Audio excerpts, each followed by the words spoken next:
Hey there, history buffs and mojito enthusiasts. Remember 2014? Pharrell made us all happy, Flappy Bird made us all angry, and something truly wild happened. The US and Cuba decided to be friends, or at least friendlier.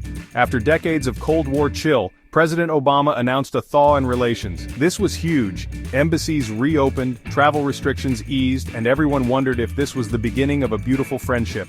For over 50 years, the US had slapped embargoes on Cuba like they were going out of style. This meant no trading, no traveling, and a whole lot of bad blood.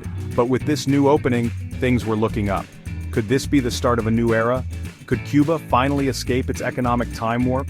Could Americans finally enjoy a genuine Cuban cigar without breaking international law? Stay tuned.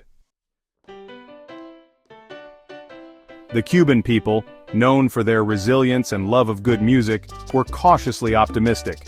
After years of economic struggle, the prospect of American tourists and investment was like a shot of Cuban coffee straight to the heart. Imagine vintage cars shining under the Havana sun, not as museum pieces but as taxis for eager Yankee tourists. Imagine bustling shops, booming businesses, and a revitalized Cuban economy. The Cuban government, led by Raúl Castro, saw this as a chance to breathe new life into their socialist system. They envisioned a future where they could maintain their ideals while embracing the benefits of engagement with the US. It was a delicate balancing act, but the potential rewards seemed worth the risk. But hold your horses, amigos. Things didn't quite go as smoothly as planned. The Trump administration hit the brakes on Obama's rapprochement, tightening travel restrictions and bringing back some of those pesky sanctions. Remember that whole Make America Great Again thing? Apparently it didn't involve making nice with Cuba.